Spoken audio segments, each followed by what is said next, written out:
연세대 의대 출신의 소아과 전문의가 편안하게 잘 먹고 잘 살던 어느 날 하나님의 음성을 듣고 우즈베키스탄 선교사로 떠났습니다. 선교지에서 일어나는 놀라운 성령의 역사들, 고세중 선교사님의 큰 비의 소리가 있나이다. 한번 들어보세요. 20대의 똑똑하고 예쁜 롤라 자매는 수련회를 통해 놀라운 성령의 역사를 체험하고 완전히 거듭났다. 자매가 3일간 수련회를 갔다 와서 자신의 이메일함을 열어보자 낯선 사람에게서 온 메일이 여러 개 있었다. 그 메일을 보낸 사람은 이 자매가 어떻게 생겼는지 정확하게 묘사하고 지난 3일간 이 자매가 수련회에 갔다 온 것과 그곳에서 무엇을 했는지 입었던 옷의 색깔까지 정확하게 기록하면서 나는 꿈에서 너를 보았다. 네가 가는 길은 잘못된 길이니 거기서 빨리 나오라고 적고 있었다. 자매는 소스라치게 놀랐다. 자신이 수련회 가는 것을 아는 사람은 함께 갔던 친구 외에는 없었고 그 친구도 성령이 충만하여 함께 내려왔기 때문이다. 롤라 자매는 두려움에 떨며 그 이메일을 내 아내에게 보여주었다. 아내는 공중권세 잡은 사탄이 얼마나 다양한 방법으로 하나님의 자녀들을 공격하는지 그 실체를 보고 깜짝 놀라 자매에게 영적 전쟁에 대해 가르쳐 주었다. 자매는 이 경험으로 사탄의 실체를 분명히 알고 잘 훈련받아 이제는 전도자의 삶을 살고 있다. 30대 이혼 여인 시토라는 동생의 전도를 받고 우리 교회에 나왔다. 그녀는 좋은 학교를 졸업하고 전문직을 가지고 일했지만 남편이 가족을 버리고 떠나는 바람에 혼자가 되었다. 자녀 둘을 혼자 키우며 외롭게 사는 동안 직장 동료들과 몰려다니며 희망 없는 세속적인 삶을 살아가고 있었다. 그러던 어느 날 마음이 공허하고 허전한 상태에서 방에 누워있는데 천장에 매달린 형광등에 글씨가 쓰여 있는 것을 보고 깜짝 놀라 일어나 앉았다. 그 형광등은 이전부터 있던 것이었고 그 위에 어떤 글씨도 없었다. 그 글씨는 누가 의도적으로 자신을 위해 쓴 것처럼 여겨졌다. 그 형광등에는 시토라야 회개하고 돌아오라는 글자가 적혀 있었다. 자매는 깜짝 놀라 동생을 불렀다. 네가 나를 전도하려고 이렇게 써놓았니? 그러나 동생은 아는 바가 없었다. 그 형광등에 쓰인 글자를 지우려 해보았지만 그것은 공장에서 출고될 때 쓴 것도 아니었고 볼펜으로 쓴 것도 아니라 전혀 지워지지도 않았다. 자매는 순간 두려운 마음이 들었다. 아, 하나님이 나를 부르고 계시구나. 그 주일날 자매는 동생의 손을 잡고 우리 교회를 찾아와 예수를 영접했다. 그 후 자매는 완전히 변했다. 자신을 버리고 간 남편도 용서하고 두 자녀를 위해 희생적인 사랑을 베푸는 엄마가 되었다. 그리고 교회에서 어린이 사역을 맡아 섬겼다. 3년이 지난 이제는 구역장으로 성장하여 우즈베키스탄의 남부 지역에 교회를 개척하기 위해 준비 중이다. 어떤 마을에서는 우리가 도착하자마자 사람들이 몰려와서 이렇게 말했다. 내가 어젯밤 꿈을 꾸었는데 한국 사람들이 와서 어떤 말을 해줄 테니 그것을 믿고 받아들이라는 음성이 들렸어.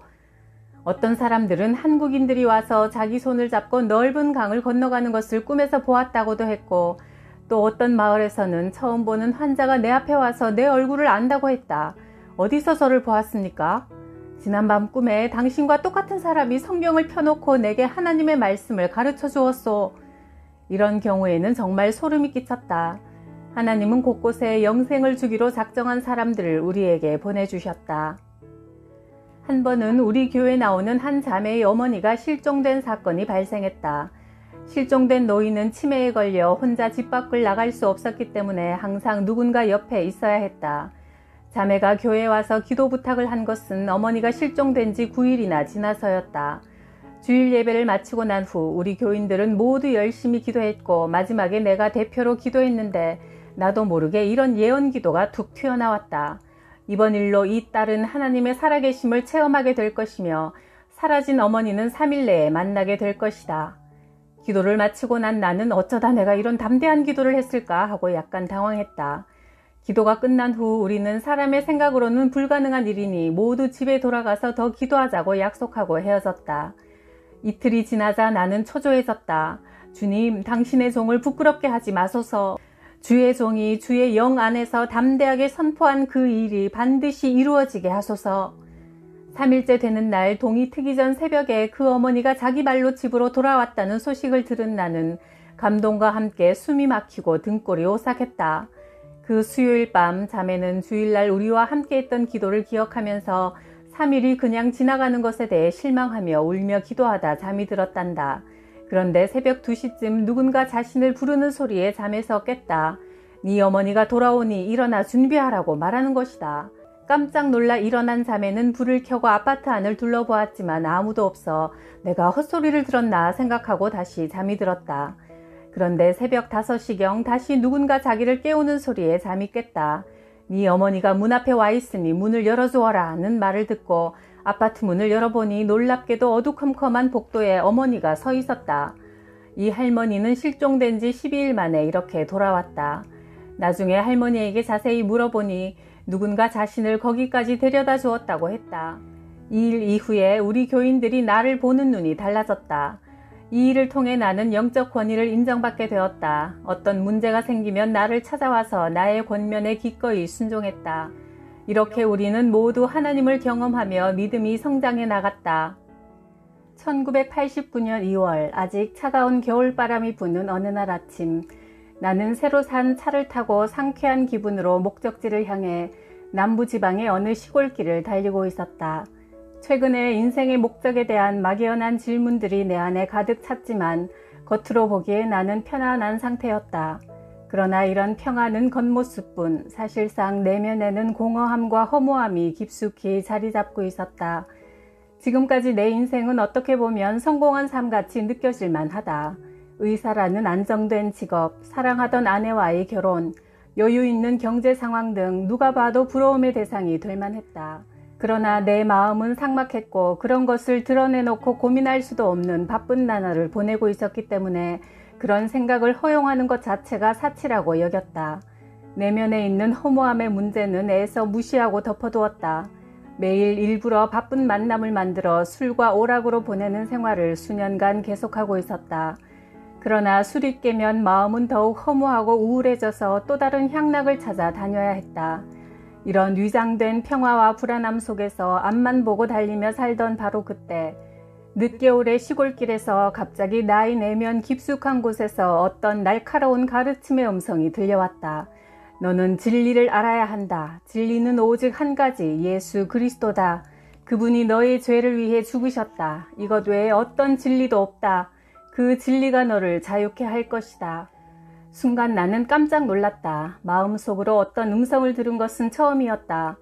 당시 나는 누나의 권유로 성경 공부 모임에 가끔 참석했고 드문드문 교회에 출석하기는 했지만 이런 경험은 생소했다.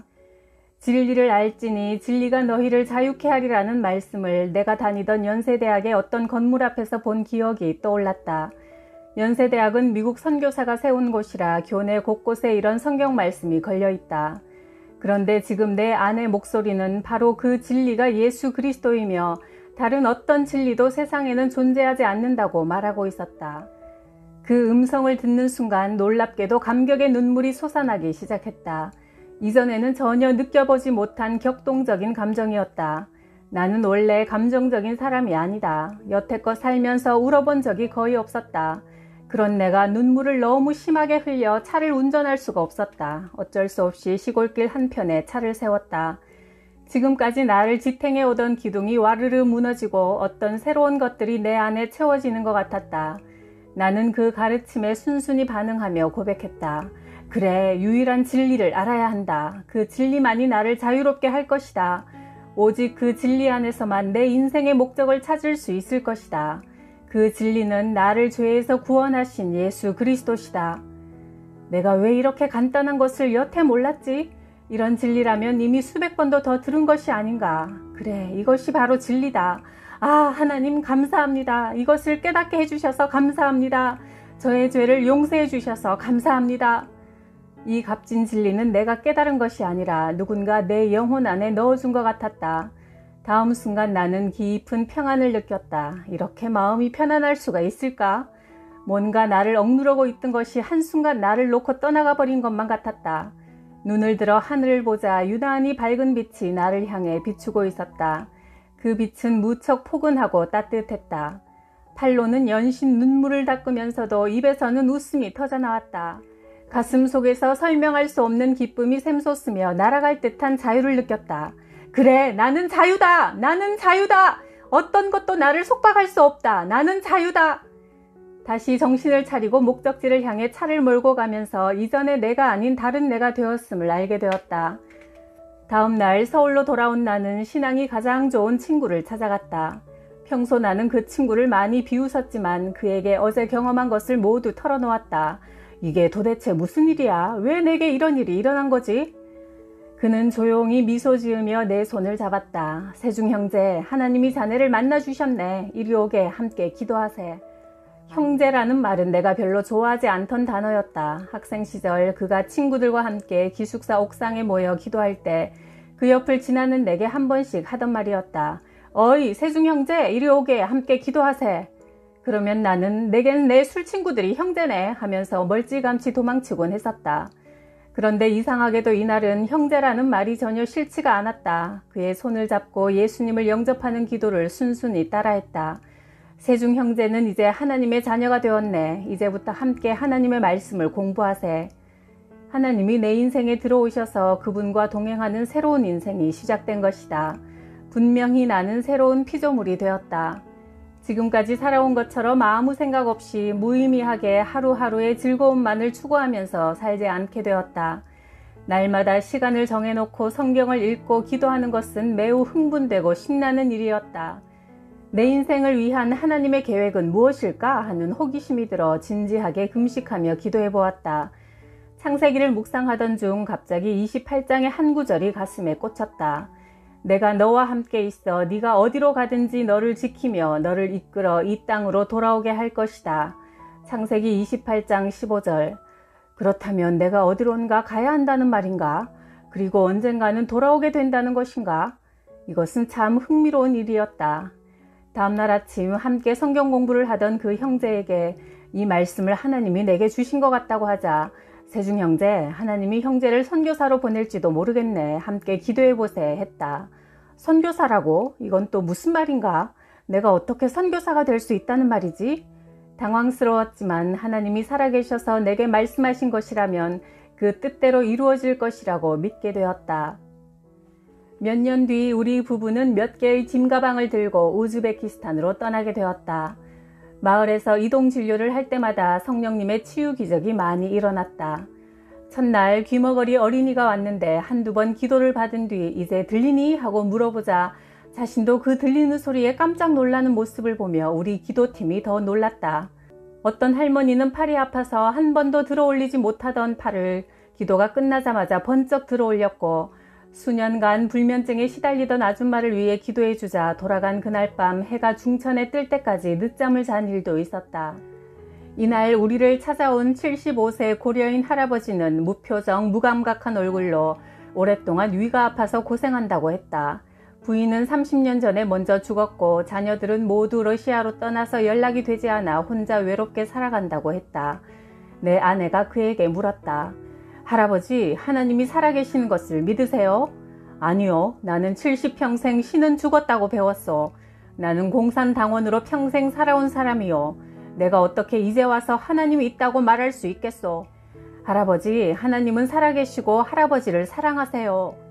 그 말을 듣는 순간 잠시 정막이 흐르고 그렇게도 무표정이던 할아버지의 표정이 바뀌면서 갑자기 눈물을 뚝뚝 떨어뜨리기 시작했다. 이런 말은 내 평생 처음 듣는 말이요 하더니 어린아이같이 엉엉 울기 시작했다. 그는 눈물로 예수님을 영접했고 성경을 가슴에 받아들이고는 기쁘게 돌아갔다. 이것은 성령의 능력이었다. 우리는 많은 기적을 보았지만 기적 중의 기적은 성령님의 능력으로 인해 잃어버린 영혼이 하나님의 자녀가 되는 것이었다. 한 시골 마을의 우미다 자매는 우리 교회를 통해 예수를 믿게 되었다. 수련회에서 크게 은혜를 입고 자신의 마을을 복음화할 비전을 품고 내려왔다. 원래 동네 사람들로부터 좋은 평판을 받고 있던 이 자매는 수련회를 다녀오자마자 온 동네를 다니며 간증과 전도를 일삼았다. 많은 사람이 이 자매를 통해 복음을 듣고 믿음을 가졌지만 그럴수록 적대적인 사람들도 많아졌다. 특히 이슬람 남자들이 자매의 집에 찾아와 불을 지르겠다, 마을을 떠나라는 협박을 일삼았다. 그러나 자매는 전혀 개의치 않고 그럴수록 더욱 열심히 마을 사람들을 섬기며 전도했다. 그러자 무슬림 주동자들이 마을에 사는 그리스도인들을 다 찾아내서 쫓아내야 한다고 충동질하는 바람에 온 동네가 시끄럽게 되어버렸다. 그러자 전부터 조용히 살던 그리스도인들이 불편해졌다. 옆집 아주머니가 밤에 이 자매를 찾아와 이렇게 말했다. 나도 예수를 믿는다. 그리고 저 옆집 아주머니도 예수 믿은 지 10년이 되었지만 지금까지 온 마을이 얼마나 조용하냐. 그런데 너는 이제 믿은 지 몇 달도 되지 않았는데 온 동네를 이렇게 시끄럽게 만들어버렸으니 왜 그러냐. 제발 좀 조용히 있어라. 이 자매는 마치 초대교회 성도들 같은 모습을 보여주었다. 초대교회 성도들은 매우 시끄러운 사람들이었다. 바울과 그 일행은 어딜 가나 소란을 피우는 자들이라고 불렸다. 자신 안에 생명이 있는 사람은 조용하게 있을 수가 없다. 복음의 생명으로 가득 찬 사람은 조용히 있을 수도 없고 있어서도 안 된다. 물론 그 소동으로 인해 핍박이 더 심해질 수도 있겠지만 그것은 하나님이 책임질 문제다. 소동이 두려워서 우리가 입을 다물고 조용히 있는다면 이번엔 하늘에 계신 우리 아버지께서 우리가 병들었거나 죽은 것이 아닌지 염려하기 시작하실 것이다. 오늘날 교인들이 소위 문화적 존중이라는 이유로 세상에 나가서도 입을 다물고 있는 것을 볼 때마다 나는 이 우미다 자매를 떠올린다.